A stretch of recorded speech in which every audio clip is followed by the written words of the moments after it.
All right, thank you, everybody. Let's get set up. I'm Gary Lawson. I'm the Associate Dean for Intellectual Life at Boston University School of Law. It's my great pleasure to welcome you to the 2022 Kleh Lecture. This lecture and the whole series, which began in 2011, is made possible by the generosity of Patricia and William H. Class of 71 Kleh. They established the William and Patricia Kleh Visiting Professorship in International Law more than a decade ago. And we are delighted to have as this year's Kleh Visiting Professor, Zahara Aziz. She is a professor at Rutgers University School of Law.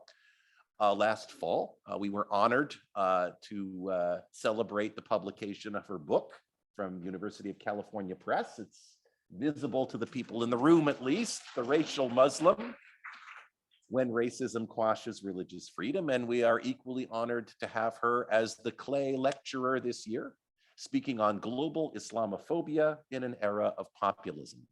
Please join me in welcoming Professor Zahara Aziz.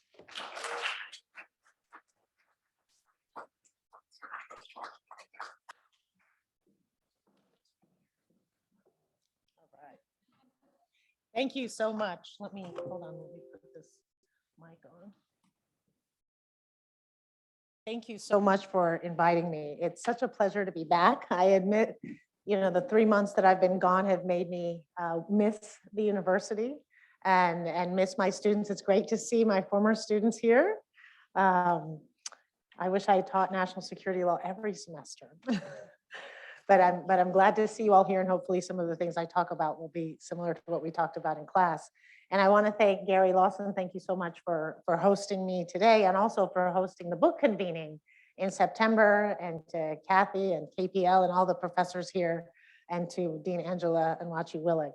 It's truly a pleasure to be here. So let me just, hold on, let me go back to this.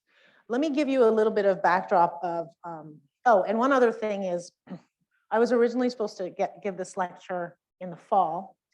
I got sick, which was really awful to be sick with the flu, not COVID, but it was really embarrassing because I thought, oh my gosh, I'm so excited to give this lecture, I'm all ready. And then I got sick.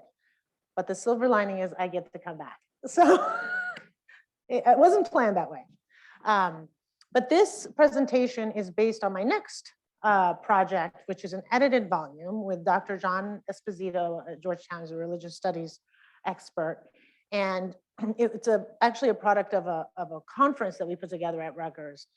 And it's caused us to be thinking, a lot of people are thinking right now about this rise of right-wing populism in particular, and the consequences that it has in various parts of this country, but also across the world. And right-wing populism is not just affecting Muslim minorities, but it's affecting all sorts of identity groups, as well as the political system and structures in various countries.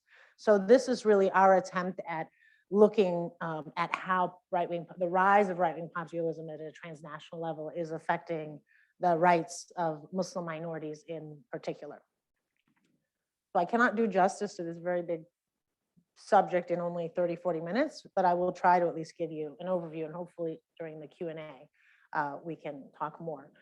So the first is that this is kind of in the backdrop, right? When we're asking why is right-wing populism rising? What explains it? There are a lot of things that explain it, and I'm not here to give you the definitive answer, but just to look at the types of factors that affect what we think affect Islamophobia. So first, you do have rapidly changing demographics along racial and ethnic lines and immigrant status lines. You're also we've been experiencing income redistribution, or a lack of distribution across various kind of classes, arising at least in part from globalization and transnational labor migration. And that's triggering in many places, especially in the West, some form of identity crises, right? And that then triggers different grievances. So that's just kind of the bigger picture. And then you have these right-wing groups who have always been there. It's just, were they fringe? Were they mainstream? Were they majority? But they are exploiting many of these grievances that may in fact not have much to do with the target minority groups, but may have more to do with these changes in the social, political, and demographic status of their particular countries. And so I'm really looking at how Muslims are scapegoated. That does not mean there are not other groups that are scapegoated. There absolutely are. But this is, and it's interesting to, we can talk about comparisons. So the first kind of key point, or I said argument, is that right-wing, xenophobic, and ethno-nationalist populism is a transnational phenomenon. We are finding that it is a transnational phenomenon, and it is disproportionately harming Muslim minorities. The way that it tends to be structured is that it's an interesting kind of juxtaposition of narratives, but the elites provide the legitimizing rhetoric in the claims of war of civilizations, not new. So I talk about this in my book about war, and the conflict of war of civilizations can arguably go as far back as the Crusades in the way that was justified. But while the people act on it on the ground through right-wing politics, even though populism in some ways by definition is about the ordinary person, the ordinary people being against the elite, whether it's left-wing or right-wing populism. Now, despite kind of this common Muslim scapegoat in Western countries in particular, there are differences between Europe and the United States that are based on the historical racial hierarchies. One of the challenges of this project, and our Europe chapter is actually the biggest, because as we all know, Europe is multiple countries. There's East versus West, there's Northwest versus South.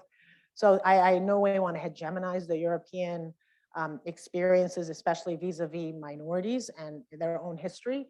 But one comparator is Europe writ large, especially when thinking about the EU and the United States. And then finally, I'm going to talk a little bit about Islamophobia in India and China, but just generally, it has become an ethno-nationalist form of populism that is based on religious identity. So this is when you do definitely get into the intersections of race and religion. I don't know what this is, but okay. All right, so just going to the basics. What is populism, right? It can be left-wing, it can be right-wing. It sometimes is called nationalism, liberalism, fascism, socialism, federalism, conservatism. There's all sorts of labels, but generally it's where you have, it creates two homogenized, whether accurately homogenized or not, groups that are antagonistic to each other. So the first is you have the elite, and they are allegedly depriving the sovereign people of their rights, values, and voices. And so therefore you kind of create this culture war. Now who the elite are can change, and who the people are can change, but it creates kind of this culture war between the top versus the few on the top and the many on the bottom. It also tends to establish power structures by prioritizing the needs of ordinary people. Okay, so these are three of the kind of elements. Is you have an emphasis on popular sovereignty, an emphasis on direct democracy, and or I could say direct democracy insofar as having the masses being able to control the society rather than a few elite, and then very anti-elitist. There's also different types of populism. There's xenophobic populism, there's ethno-nationalist populism, there's authoritarian populism. And in this case, what we find is it's mainly the convergence of xenophobic populism and ethno-nationalist populism, meaning who are the enemy, right? Who is it? Is it simply the elite, or is it another group? Because it's always this conflict between the average person, the average man, the ordinary people versus some other group that is trying to oppress them and deny them of their sovereignty. So these are the questions you ask. Who are the people? So when you're dealing with ethno-nationalist and xenophobic populism, the people, at least say you're talking about far right-wing populism, it's white, Anglo-Saxon, or white natives, whatever those natives are, even though every country's got all sorts of migration, especially in Europe. Who belongs to the nation? And who are the elites? And oftentimes it's not so much that they're saying the Muslims are the elites, they're saying that the elites are engaging in, or their practice of neoliberal economics or globalization is allowing these minorities to come in and sabotage or harm the power or the influence of the people, which are usually in far right-wing politics, the consistency is they're white, whatever white is, or the white indigenous people that think they're indigenous. Okay. So what you see is also these old racist tropes that merge with new ones. So again, not new, but anti-Semitism, anti-Black racism, anti-Roma racism. These have been tropes that have been used often as scapegoats, particularly in Europe and also in the United States. Meanwhile, you have these old racial tropes that are merging into new ones, and in this case, we're focusing on Islamophobia as one of these more. It's a new racial trope in terms of its pervasiveness. And then you have these progressive cultural changes that many who are joining the right-wing populist groups are opposed to, and they see this is triggering grievances. Again, not necessarily grievances that they claim is because of the Muslims, but they're grievances that they have against the elites, that there's gradual increase of women in formal power positions of power, because if the right-wing populists are recruiting for the most part white, maybe lower income working class men who perceive themselves as the people, well, then these are the type, and they're maybe conservative Christians, right, in a particular context. Well, the gradual increase of women in formal positions of power is seen as taking away from their privileges or taking away from their kind of sense of entitlement that they should be part of the people, or popular sovereignty is about them. Growing acceptance of sexual minorities, mainstreaming of diversity, equity, inclusion, and then ultimately this perception, whether real or imagined, of a declined subjective social status of white men. So these are the things that are causing, at least that last one, and these progressive cultural values, based on the research that we did in the literature, is what's contributing, or what the scholars are claiming is contributing to the recruitment to these right-wing populists. When you're thinking, who's their base, right? Meanwhile, these populist leaders, they claim that they alone represent the people, and whoever is against them is a traitor, not simply political opposition. That's how it's framed. And there's a deep personalization of power in terms of who those leaders are. They tend to distrust traditional institutions of liberal democracy that stand between them and the wishes of the people. And this is just more generally about populism. And then what they do is they misdirect all those social, economic, and political grievances that their base has to minorities, and in this case, Muslims, especially post 9/11, right? And that's where we're seeing that transnational connection, and they stoke it. So not new, but just unique insofar as its degree and how it's become a staple, right? When you think of, it's not just in this country, it's not just in that country, and why? That's the question we have is, why are Muslims such easy scapegoats? Why are they scapegoats in almost every single context where you're seeing the rise of right-wing populism? And in Europe, the most popular form of xenophobic populism right now is Islamophobic populism. That is the most popular. Okay. Now, one of the things that this is still a little bit underdeveloped, because I've been thinking a lot about this, is what's the difference between populism and the extreme right, what we think of as the extreme right politically. So again, I've kind of talked about this anti-elitist, anti-establishment, homogenizes the people. The people are white, Christian, ordinary, and that's kind of this white nativist, xenophobic. You have xenophobic populism, exclusionary populism. And then the extreme right is also known for, and I don't think it shies away from, being extremely nationalistic, and a nationalism that's very ethnocentric and outright racist if you're not within their group, especially if you're not within their racial group. They tend to be anti-multiculturalism, anti-pluralistic, and sometimes even are hostile to the state of the way that we have our democracy today, which is the representative democracy, where it's the elites. Again, they see these elites as, and we saw a lot of this rhetoric with Trump, right? This was undergirding a lot of his rhetoric during his campaign in particular, but even as president. Now, what's interesting is the second one, the perceived enemy is now abroad, not just above. Historically, it was the elites, but now it's abroad. So those people that are coming here, these immigrants that are coming here, these brown immigrants, particularly Muslim immigrants. And one thing to keep in mind in Europe is because of the physical, the ability for immigrants or migrants to come to Europe without having to get on an airplane, without having to go through security checks and border checks, it has allowed a larger number of people from Muslim majority countries to immigrate to Europe, whether legally or illegally. Whereas here, it's a lot easier to keep people from coming who have to get on an airplane, wherever they're from, right?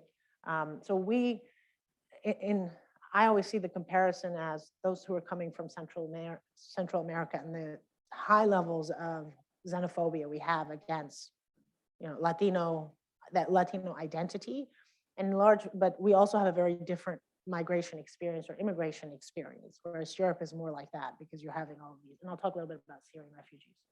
Okay. So now it's shifting from not just the people versus the elite, but the people versus the other, right? So this is an interesting transformation. These are just some of the leaders in Europe, and not just in Europe. We have Erdogan's in there as well. But you're seeing this right-wing populist rise. And one of the areas that I would like to maybe expand my research more is how to understand populism in Middle East authoritarian regimes and how they've used populism. Because this is really focused again on Europe, US, and then China and India. But the point is, there's just a lot of leaders that are able to win elections based on this type of populism, which tends to be xenophobic, ethno-nationalist. Now, when comparing the US and Europe, we all know that history matters. So even though we may say, oh, we're seeing the rise of the far right-wing populists in Europe, and we're seeing the rise of what we would call kind of Trumpers, I don't think it's a secret that they're far right, and even that distinguishes them from what we'll call the establishment Republicans, but the rhetoric of the Make America Great Again, I mean, the coded language that most people understood, including, I think, Trump's base, was make America white and Christian again, and male-dominant again. And it won elections. I'm not saying everybody that voted for him may agree with that, but that was, I think, his base. And it worked, he wasn't fringe. Okay, so these are, a lot of this is what we already know. Right? These are the things that in the US, kind of major events that have happened or major characteristics of the formation of the United States and its society that has contributed towards identity and maybe culture wars and otherization of certain groups. Whereas in Europe, you have different events that are not the same. The Crusades, even going as far back as that, the Ottoman Empire and the siege on Vienna and getting to the gates of Vienna, colonialism, the Enlightenment, which of course affects the US as well, intra-European ethnic hierarchies, the creation of the European Union has also fed a huge wave of right-wing populism, Orientalism. The one thing that they have in common is the war on terror. And that's really where, admittedly, a lot of my attention is in this particular project. So another shift is you're seeing it's ethno-nationalist, but it's now becoming also ethno-religious. And this is kind of where this is why I call this the racial Muslim, because it's not just about religion and it's not just about race, or if you want to use ethnicity in place of race, but it's this combination of ethno-religious, meaning that the way in which Muslims are otherized and scapegoated and seen as the cause of the grievances of the people is as much based on their national origin or their cultural difference as much as their religion and how their religion then interacts with that. So in Europe, it very much is about the invading Muslim immigrant. That's the narrative right now that the right-wing populists are finding quite salient. I just want to put in a few quotes to just remind some of our students that this use of civilization and the civilizational rhetoric, whether it's explicitly saying there's a clash of civilization or implicitly, was how Bush started and how his administration started. And that messaging just kept getting reinforced. So when they say, this is the world's fight, this is a civilization's fight, what's coded in that, right? It's the West versus the Muslim majority. It's the West versus the Orient. It's the West versus Afghanistan and Iraq and these and Al Qaeda and Osama bin Laden, and also owning as if pluralism, tolerance, and freedom is only owned by the West, as if these values are not values that people anywhere else want or seek. And I could have a whole different talk about how US foreign policy contributes to the quashing and the unavailability of pluralism, tolerance, and freedom by the natives of Muslim majority countries. Just study the Arab Spring, right? The Arab Spring to me was the most clear, vocal, obvious example of the native people of Muslim majority lands who are in fact ruled by dictators that we support, our government supports, who want those things. So this is not a civilist, this is not as if they don't want this and we want that. And while some of these officials, government officials says, no, we're just talking about Al Qaeda, we're just talking about Osama bin Laden, I think most of us knew that was not the case. And that's not how the national security policies, it was not a scalpel, right? It was a hammer. Or it was an axe, or let's get my idiom. Okay, this is also, this is William Boykin. I highlight this in my book, but it's important because this guy went on a tour, a very active tour to many religious evangelical churches and spaces, and was repeating this rhetoric. He's the former Undersecretary of Defense for Intelligence, and he was in the government for, I think, approximately 7 or 8 years. Now, when he went on the speaking tour, it was after he had left the government. But he was going around essentially saying, Islam is not simply a religion, it's a totalitarian way of life. It's a legal system, the law of Sharia is a financial system, it's a moral code, it's a political system, it's a military system, should not be protected by the First Amendment. And this is more into my book, but my point is this is part of the civilizational conflict. And he's not talking about Muslims in Afghanistan. He's not talking about Muslims in Egypt. He's talking about Muslims in America, right? He's talking about people, this in his audience, he's trying to scare them. So what's the takeaway? Islam is incompatible with liberal values. Islam is a carrier of intolerance, bigotry, and fundamentalism, the civilizational conflict, and therefore immigration of Muslims is an invasion, right, of America. And that's why we need to keep them out. And these elites who are letting them in, these liberals who are letting them in, they are the one, in other words, it's still the elite against the elite, but it targets the Muslims. They're the scapegoats. The Trojan horse narrative is also very common, both in Europe and in the United States. Again, these are common racial tropes. If you study anti-Semitism in Europe, we've seen this before. This is not new, but I think that's all the more reason why we have to understand it. We have to be cognizant of it, and we need to not dismiss it, because I think originally when these groups were rising, people were very dismissive of them and saying, oh, they're fringe, nobody's listening to them, but then they're winning elections.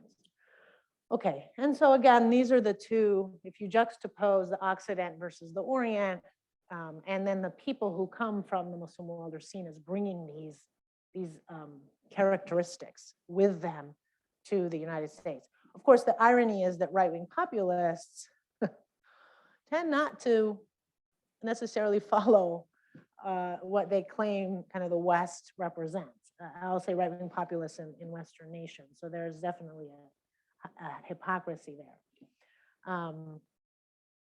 Okay, I want to highlight, this is an interesting concept between differentialist racism and biological racism. This kind of gets us into, what is racism, what is race? I agree that it's a social construct, and biological racism is what you would think is based on literally your biology and your DNA, your genetics, you are inferior. Well, what we're seeing is more this differentialist racism, which essentially is arguing for exclusion, deportation, and criminalization based on ascribed, essentialized cultural differences. So therefore, you may look white, you could be Turkish, you could be Syrian, because if you see people from that part of the world, many of them could literally, quote unquote, pass as a European, right? But it's their culture, i.e. their religious identity, that then differentiates them from us, the people. And these are the themes. We've seen this in the US, but I'm just pointing this out because these are the themes in Europe as well. These are the themes that the European far right-wing parties in country after country are using. These are their talking points. The immigrants are invading our country. Now that doesn't just include Muslims, but that's a large part. They're bringing their customs, behavior, and religion, i.e. their culture, that are antithetical to our way of life. They're going to impose Sharia on us. Whites will become a minority and oppressed. Syrian refugees are depleting our social welfare programs, causing resource scarcity for the white natives of the country. Now, this is a similar narrative we use, especially with Central Americans in the US. We don't have this as much here just because of the numbers and, as I said, the migration patterns.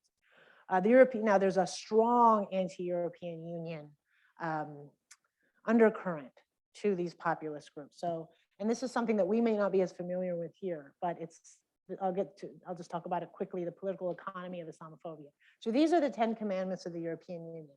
And when I was kind of reading up on this, and again, I'm not an expert on Europe by any means, I'm learning a lot through this project, but it reminded me of the debates in the 1990s between multiculturalism and assimilation. And this is a perennial issue we've had in the US. Right now, I think if I had to kind of see who is quote unquote winning, to the extent it's a culture war, I think the multiculturalists right now in America are certainly winning, and that's causing the backlash. But we are in an era where, as you'll see, even when we're talking about DEI, where it's okay, even think about the issue of Black women's hair, right? And the Crown Act just got passed in the House, which is that you can't discriminate against African-American women for wearing different hairstyles that are what we would call Afrocentric, that, cornrows, dreads, braids. That's a very multiculturalist approach. But that wasn't the case in the 90s or the 80s. You got fired for that, and it was legitimate because you weren't assimilating. I'm just giving that as an example, right, with immigrants. So I put in bold the ones that could be problematic to the right wing, to the populist: repudiation of nationalism, fostering social cohesion, support for multiculturalism, an inclusive, accessible EU. Meanwhile, this is kind of happening in Europe. This has been happening at least for the last 20 years, if not more, but you had a huge European debt crisis, and the response by many of these countries was fiscal austerity. It wasn't what we did in 2000, 2007, and 8, which was to put $1 trillion into the economy, right? But we can do that because we produce dollars, right? Whereas for them, when they had a debt crisis, they did what a lot of people in debt do. They cut on costs, and the cut is in social welfare, and that tends to affect those who are in the lower income brackets. And many of those people were whites, right, in those countries.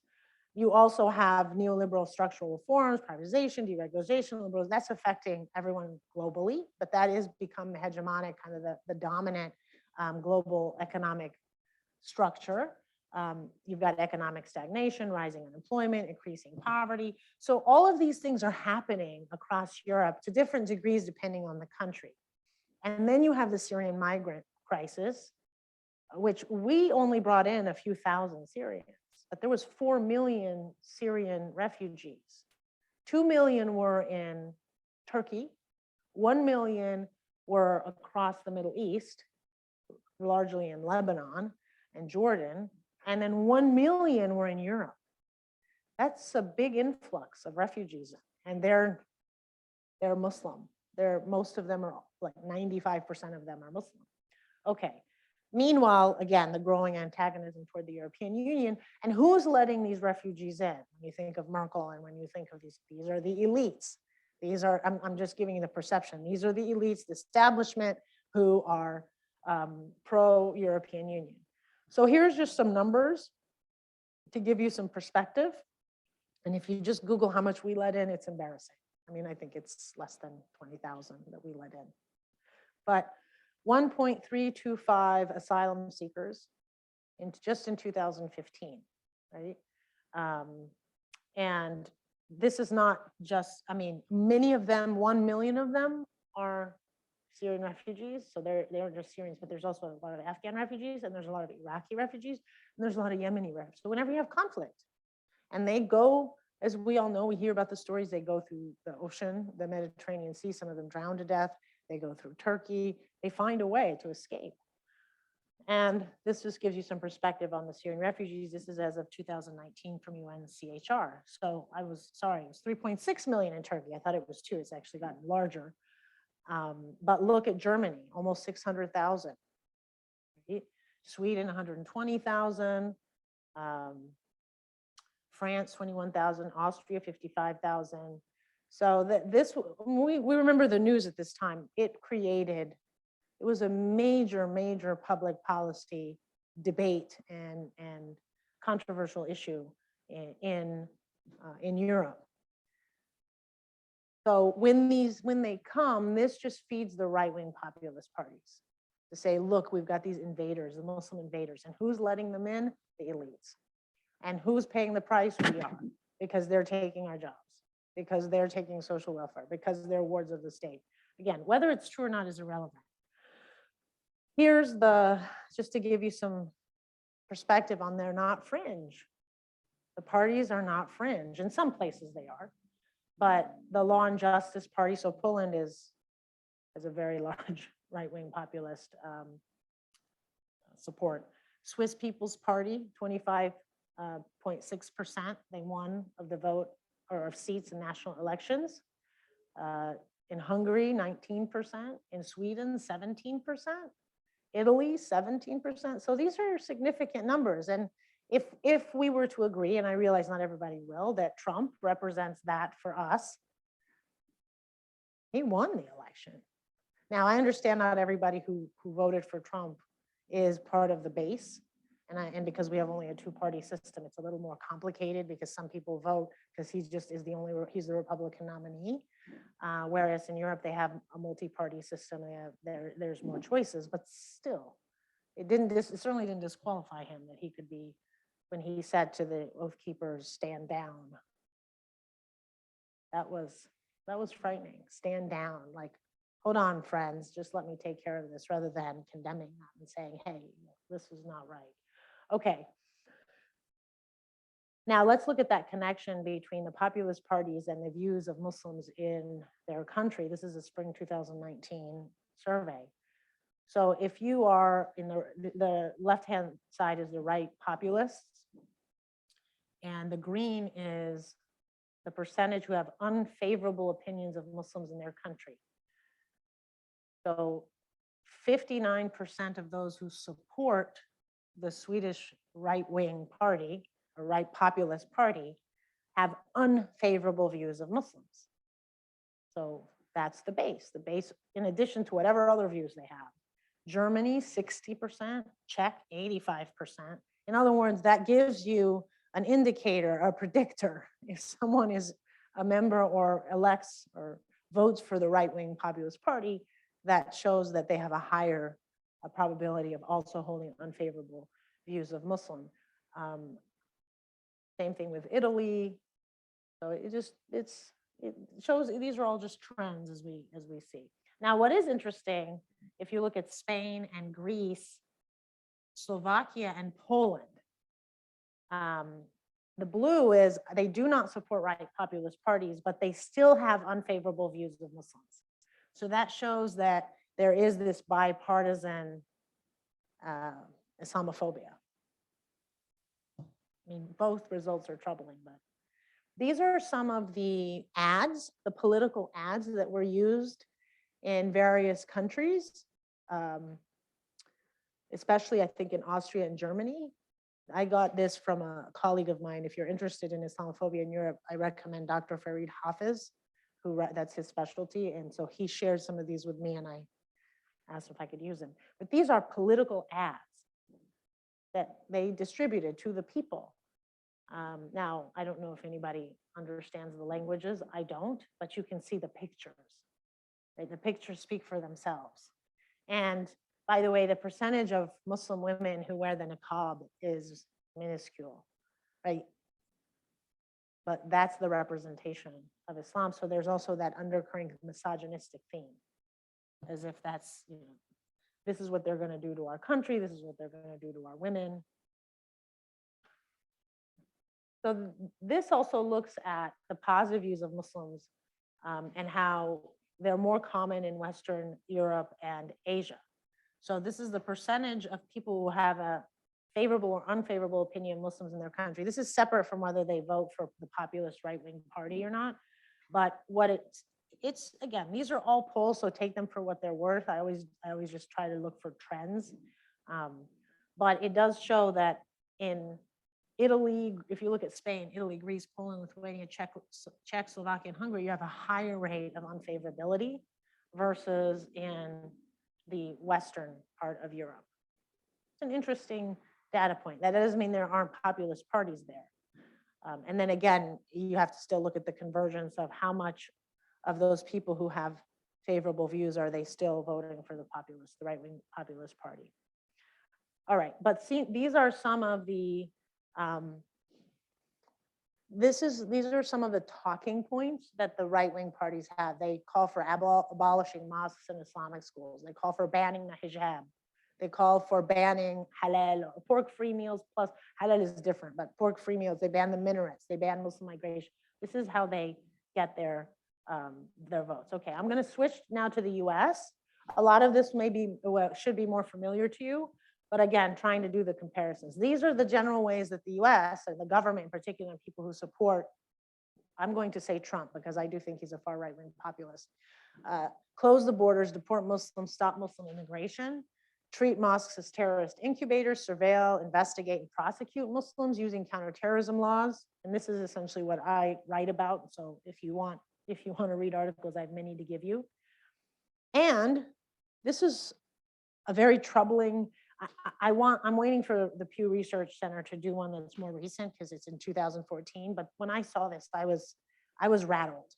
I was rattled because the warmest feelings about when they're asked, the question is, we'd like to get your feelings toward a number of groups on a feeling thermometer. 0 degrees means you feel as cold and negative as possible. A rating of 100 degrees means you feel as warm and positive as possible.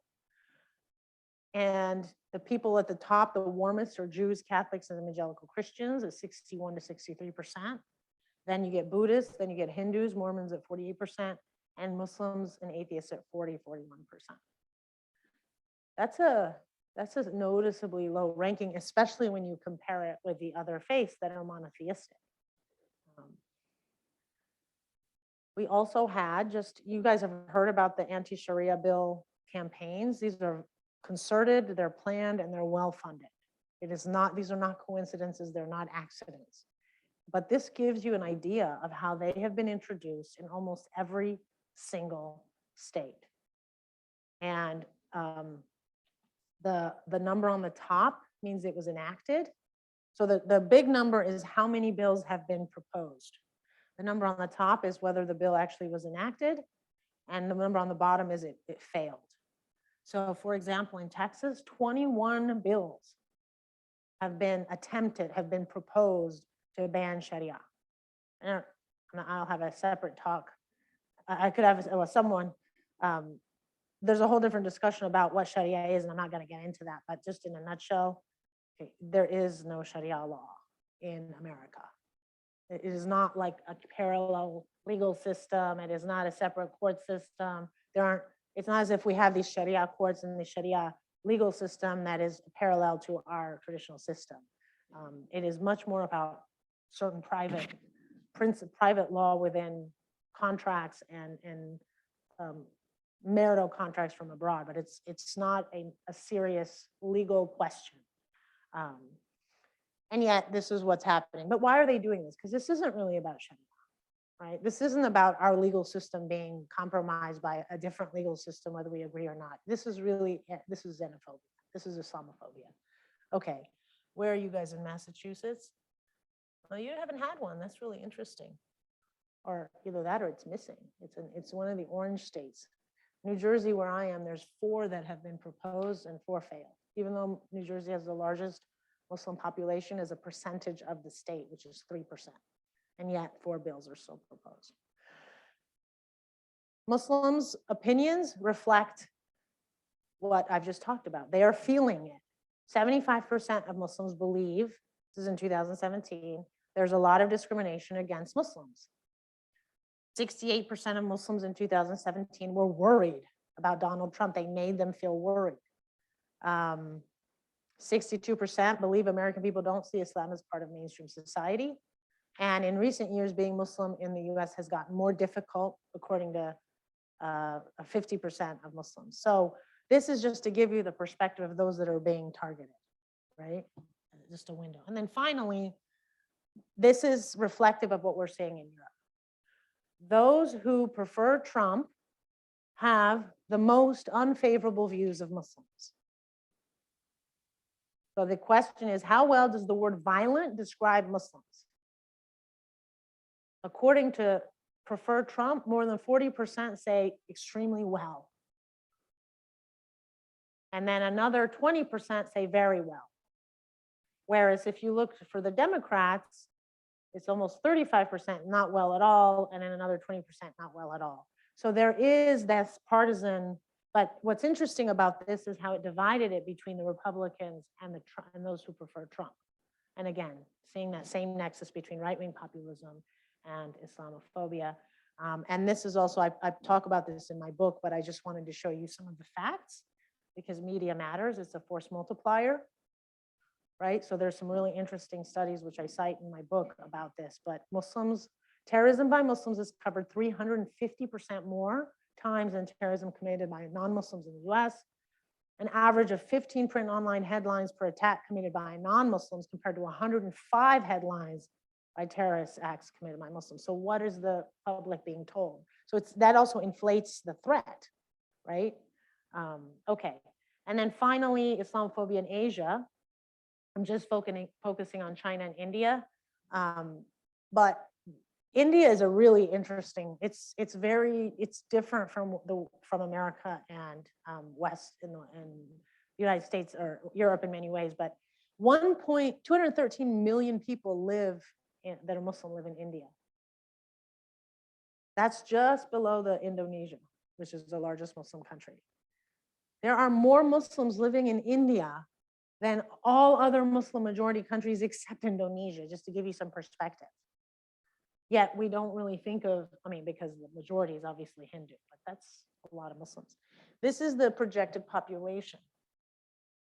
So this is also creating its own form of culture wars, which is really largely because of the rise of something called Hindutva, which is the Hindu nationalist ideology. I'll talk about that in a second, but this gives you an idea of where Muslims are distributed in India. So one is, you'll notice they're everywhere, right? Except the very light blue, which is I'm going to mispronounce this, Chhattisgarh and Odisha is probably, and maybe a little bit on the northeast side. But everywhere else, they're in decent, and then the dark green is where there's dark green and just lighter is where it's 15 to 20%. But Muslims are all over India. And this is where you get to the Hindutva party or BJP and the Hindutva ideology. So this is really where most of the, well, I don't know, action is kind of vernacular, but this is where a lot of the source of Islamophobia comes from in India, is Hindutva, which is a political ideology that is promoting Hindu identity in terms of ethnicity or culture as superior. So it's Hindu supremacy. And it's created quite a bit of conflict, both politically, but it's also created it in the US. So those of you who are interested in how Islamophobia is imported into the US through the diaspora, you should study the relationships between the Indian Hindus, the Indian Muslims, and the Pakistani Muslims. It's really fascinating, and it's being imported. And there are the tensions and this debates are within these diaspora communities. There's a lot to be written on that. And ultimately, the early Hindutva proponents endorsed Nazi white supremacist logic in terms of taking that and using it to justify and the same reasoning of Hindu supremacy. And Muslims are the enemies of Hindutva ideology. So similar to Jews were the enemy to Nazi ideology, the Muslims are the enemy to Hindutva ideology. The problem, so for a long time, Hindutva was fringe. It was fringe. It's been around since the early 1900s, the ideology, but nobody paid attention to it. And then BJP, which is based on Hindutva, this is not a conspiracy, this is very open. This is when Narendra Modi wins prime minister in 2014, and then the party wins again in 2019. So similar to what we had with Trump. Maybe with BJP, it's a little bit more explicit, but to the extent we believe, and I do, that many of the far right-wing supremacists were the base of Trump. I mean, we saw the KKK come out when he first won, David Dukes, and says, this is our guy. And he didn't say, no, I'm not your guy. He just didn't say anything. So they want to transform India to an ethno-nationalist state, a Hindu supremacist state. Here's just a couple examples of how they've done that. So the 2019 Citizenship Amendment Act, they fast-track citizenship for refugees except for Muslims. So who is that harming? Bengali Muslims, Rohingya Muslims, Muslims coming from Afghanistan or coming from Pakistan or coming from Iran. They also created a National Register of Citizens that's requiring everyone to show proof of citizenship. The problem, you're talking about a country with 1.4 billion people. There's a large, poverty is high. And there are many, many people who do not have proof that they've been living there for 5, 6, 10 generations. And they're saying, if you can't prove you're an Indian citizen, then you are essentially going to be deported. You are considered stateless. And whenever we can, we will deport you. And this is what's happened to Bengali Muslims. They also changed the policies toward Kashmir. I don't know if you all remember during the news, there was a lot of coverage about this. But in 2019, the Indian Parliament revoked the autonomous status of the Indian administered Kashmir, which up until then, Hindu Indians could not or non-Kashmiri Indian citizens could not purchase land there because it's a disputed territory. And it was a way to avoid a confrontation with Pakistan, and they both have nuclear weapons. But he was emboldened by Trump. So there was a lot that happened between 2016 and 2020 in many countries that were either experiencing outright authoritarianism or right-wing populism through populist democracy, that they were taking these steps that otherwise, I think if Biden was governing, or Obama was governing, and arguably maybe even Bush Sr. was governing, that the US would have intervened, or at least tried to stop it. But they had a carte blanche. And China, very quickly, I've kind of run out of time, but just some perspective, 25 to 30 million Muslims out of 1.4. So they're only 1.5 billion, 1.5%. That's about the same percentage of Muslims in America, is about 1.5% of the population. They have 55 recognized ethnic minorities in China, 10 of whom are predominantly Muslim. And Muslims are 20% of the total ethnic minorities. So they're the largest in terms of ethnic minorities. And then the Hui and the Uyghur ethnic groups make up 90% of the total Muslim population. We've heard more about the Uyghurs, but the Hui are also Muslim minorities. Now, the reason Xinjiang, which is called the New Frontier in Mandarin, that's the translation, has been focused on primarily is because, one, they're 50% of the Muslim population. They're the largest of Muslims in minorities. There are 14 million of them.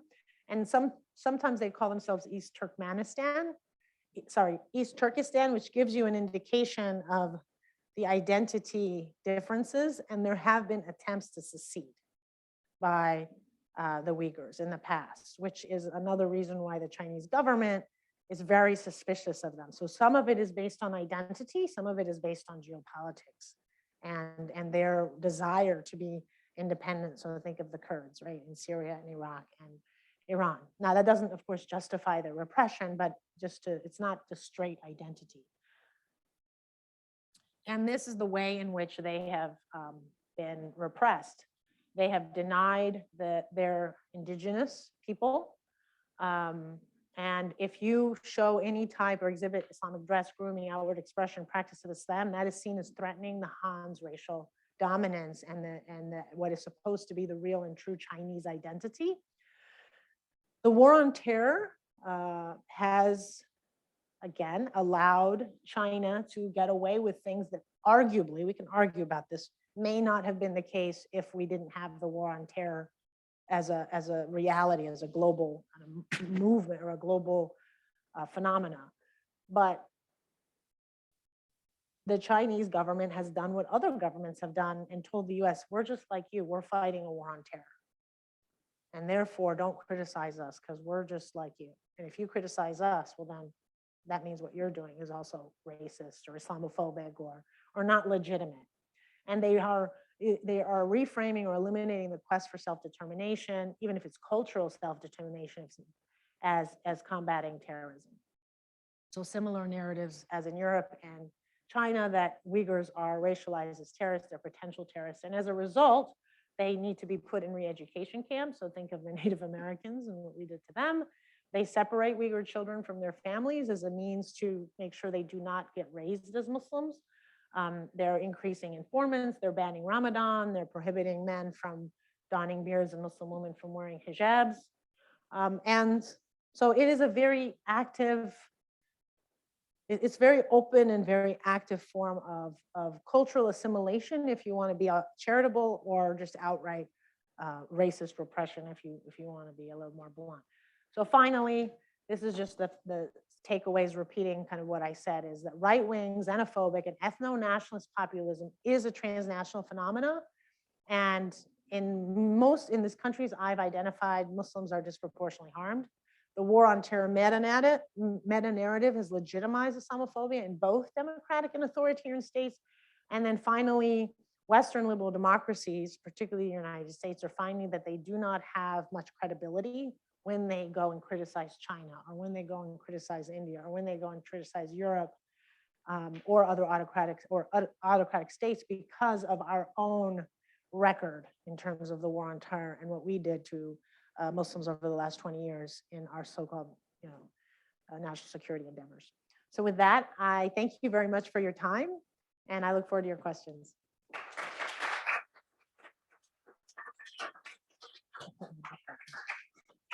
And I'll just say that we do have the book for sale in the back. If you're a student, it's a discount of $10. And then if you're a professor, it's $30. But please feel free to purchase the book later. Anybody have questions?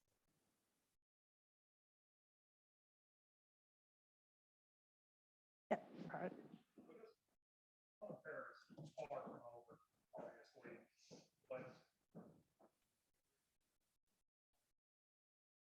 Receded a bit. Oh, I'm sorry. Has receded a bit from, I guess, the American mindset, at least, probably the European mindset as well, even more so, considering current events. Do you think that's like a positive development, or would that be only a temporary possibility, that the sort of actions that are taken to bring this sort of populist rhetoric against Muslims is less likely to continue? So you're saying, are you stating that the war on terror is receding? Well, it's at the very least, it's less in the media anyway. Right. Let's say that. That's a great question, because we are, I think, starting probably last year, since Biden was elected, we started to see the gradual shift or pivot away from the Middle East and arguably towards Asia, although it was Obama that was trying to do the pivot towards Asia, but he wasn't able to do it for various reasons, in large part because the Middle East just kept staying very active, especially with regard to conflicts. And I think he thought when he killed Osama bin Laden that things would suddenly disappear, but then you had ISIS and all sorts of other conflicts. So I do think, so we've all kind of been waiting for that. Those of us who are studying the Middle East are saying, okay, at what point will the Middle East be the Central America today versus in the 1980s? A lot of our focus was on Central America during the Cold War, among other places, but it was I hesitate to make a to take a position, because we thought that when Obama got elected that things would shift, and they didn't. So, and the Middle East still has a lot of oil. And we still, our foreign policy is still very much, I don't want to say centered, but it is a pivotal part of our foreign policy. Iran is still part of our kind of enemy constellation of states.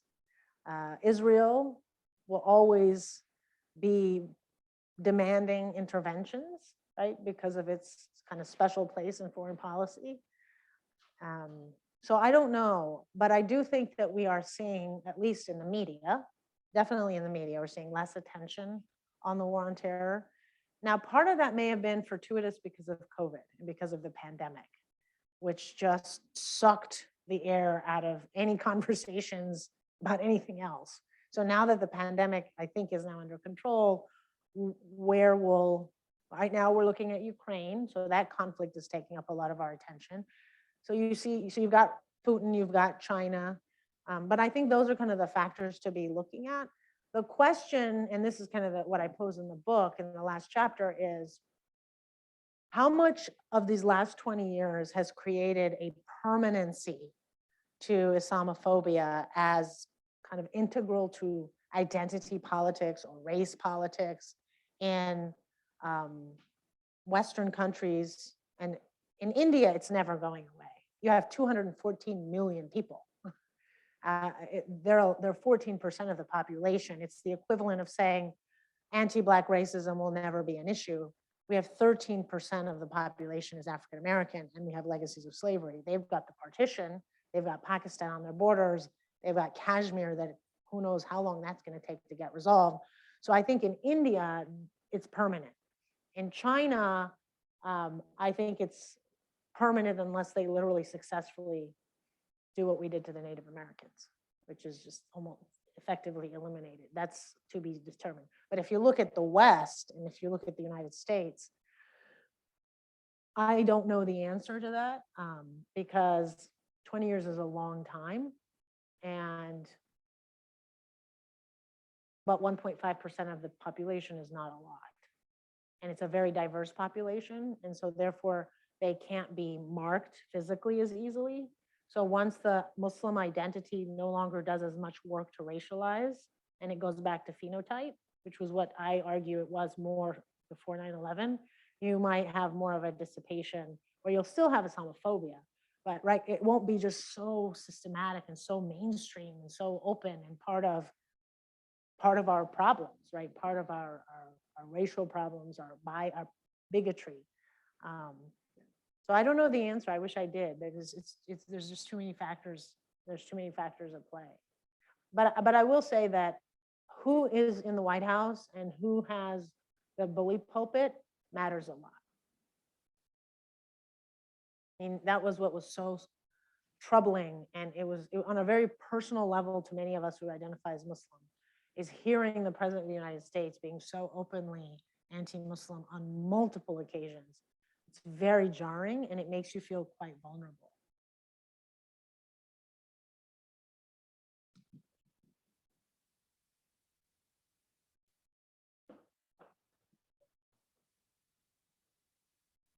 Hi. This is very informative and interesting. What reaction should we expect from countries that are majority Muslim? How should they react to this Islamophobia?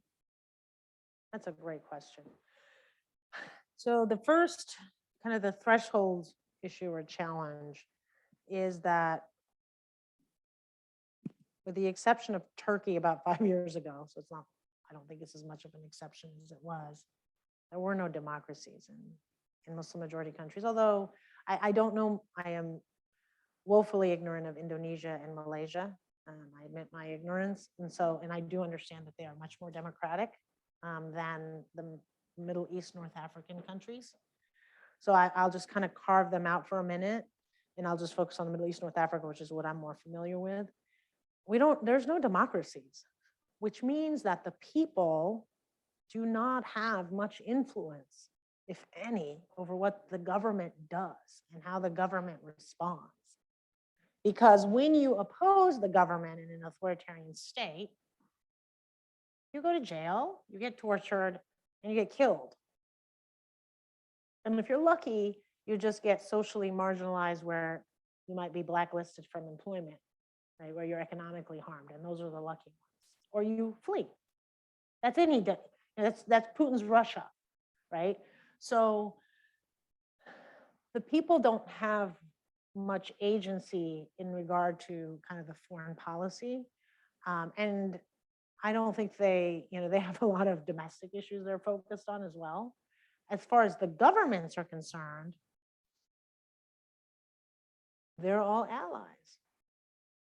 And so there's something perverse that's happened over the last 20 years that a lot of people, it's not spoken about a lot in American media.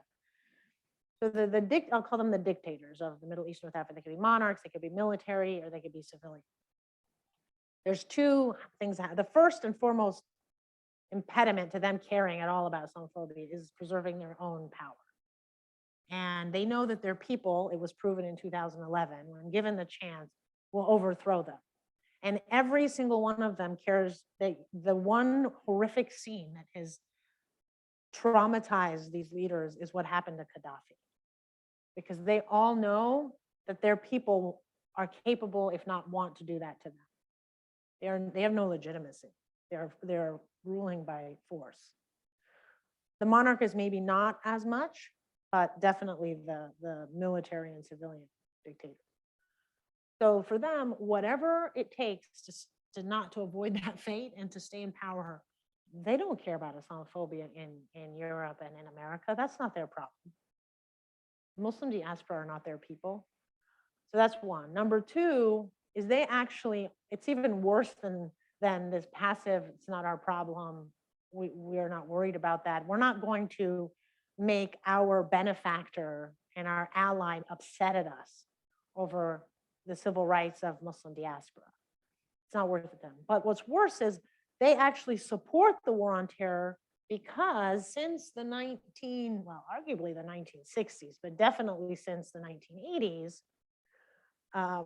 the opposition has been political Islamists, the Muslim Brotherhood, right? And the violent form of political Islamists are Al-Qaeda and ISIS, but they're actually the minority. The majority of the political Islamists are engineers and doctors and intellectuals who are similar to those who are opposed to the EU, and they find that globalization and neoliberal economics, and they just find that this Western hegemony over the region, militarily, politically, economically, is hurting their countries, and they see that what they need, they're kind of like the evangelicals in the US, right? Both socially and politically. And they're not, I take issue with anyone who just categorically accuses the Muslim Brotherhood of being a terrorist group. That's completely false, and it's very unsophisticated. They are more like the moral majority. They're more like the Christian evangelical parties. Now, Al-Qaeda and ISIS, yes, Hamas, Hezbollah, when you get into those who have militias and they're actually engaged in insurgency, it gets more complicated. But the Muslim Brotherhood is just a political party that's political Islamist. They are the most effective political opposition to the dictators. And when Morsi won the elections in Egypt, that sent a wave of fear across the entire Middle East. And that's what essentially they all went to Obama and said, he has to go. So did Israel. Because Morsi, who was a Muslim Brotherhood who won the elections fair and square through a democratic process, had become an exemplar of, oh, here's the Muslim Brotherhood, the political Islamists who are now going to govern, and they're going to try something different that is going to be a bit more nationalistic, not in a populist sense, but more in a, we're not going to listen to whatever the US says, and we'll play similar to Gamal Abdel Nasser. We might play the Russians against the Americans, against the Chinese. We're going to take a different kind of a third way.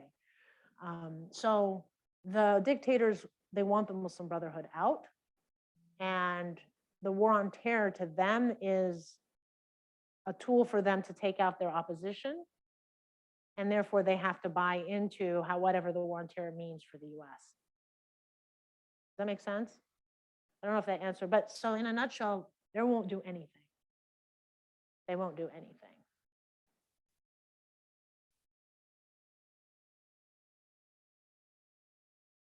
And they haven't. How many of them condemned the Muslim ban? None. Thank you for your talk. Kind of on a happier note, I guess.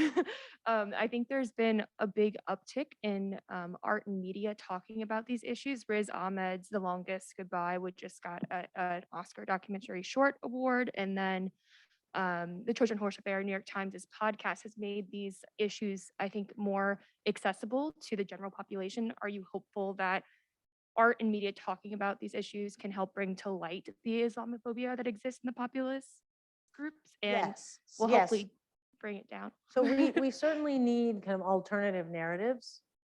And this is where I admit I'm in this bizarre position because I'm a national security scholar. And so everything I write about is about war on terror and the securitization of Muslims and the criminalization of Muslim identity.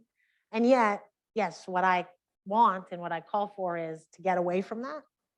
It's just not going to be me to do that because I'm not an artist. But yes, that's what we're seeing. And I think it's a positive development because that then can compete, right? That can compete with those narratives.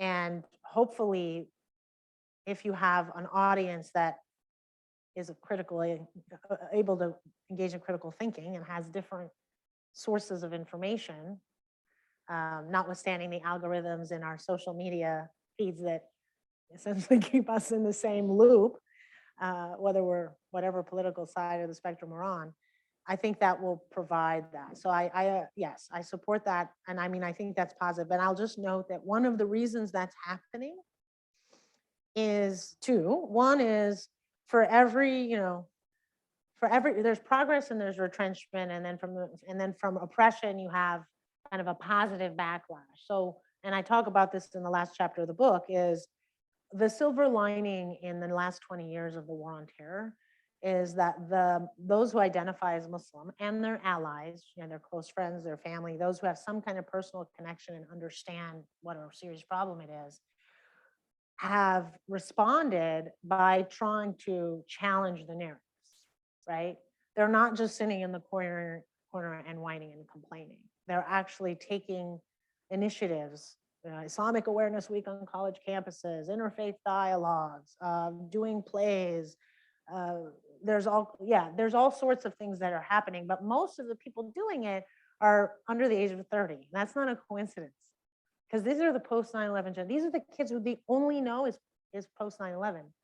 I remember pre 9/11 vividly. It was different, but imagine that's all you know. And at some point, it doesn't take long to go, why is the only time they're talking about us is through terrorism, terrorism, terrorism, terrorism? Why are we the ones that are constantly being accused of this? And then you realize I'm going to reject this and I'll do something about it, because young people, I think, take more initiative in that regard. And so that's happening. The other thing that's happening is, so Muslims are about 4 to 6 million people, 30% are African Americans, and then 60% are people who immigrated from South Asia or Middle East, North Africa after 1965. That's when the immigration nationality quotas were lifted, and those quotas were created in 1924 to keep out Eastern Jews, Eastern European Jews, and Southern and Italian Catholics and Irish Catholics. That's the purpose of those laws. But there was also Asian exclusion laws. And so people from the Middle East and North Africa were Asian, right? So when those were lifted, all of these immigrants started to come, and now we're into the first or second generation American, right? And they are raised in the same schools that everybody else is raised in. They don't have as much ties to their immigrant origins. And they're looking around going, why am I being treated like a second-class citizen? I'm sorry, I read the First Amendment. It doesn't say that religious freedom's for everyone but Muslims. I read, it doesn't say free speech is for everyone but Muslims. It doesn't say that my citizenship status. So they have a sense of entitlement that a lot of immigrants, when they come, do not have, whatever you're coming from, because you feel like a guest still. And you're kind of always comparing everything from back home. And usually back home is not as good on some level, because why would you leave if it was so good? Right? The people who come are people who there's something beneficial to being here, unless they're just outright political refugees or refugees from a conflict, then you have to leave and You may have wanted to stay, but you absolutely have no choice. But those who are coming voluntarily are usually economic refugees or economic migrants, excuse me.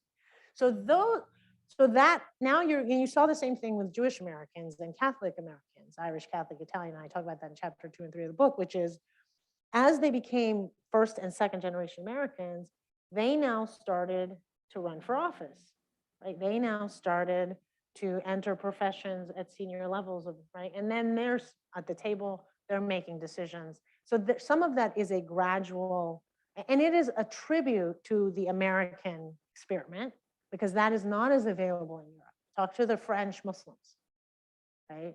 They've been there for 5 generations now, or 4 generations from Algeria, and they are ghettoized, literally, right? So the social mobility, I think as long as you've got that social mobility, and that's distributed in a way that isn't just one particular group, and you can find some equitable way of distributing that, then then the answer to Robert's question as well, is this permanent? It's going to be less likely to be permanent. I've gone over our Oh, time, sorry. even though I'd love to take more questions. Thank you again all for coming. And I should say that Mr. Kleh could not be with us today for this lecture. Our best thoughts do go to him, and we are grateful to him for his support for the professorship and the lecture that goes with it. Thank you all. Thank you, Professor Aziz, and hopefully the conversation will continue. Thank you. Thank you, guys.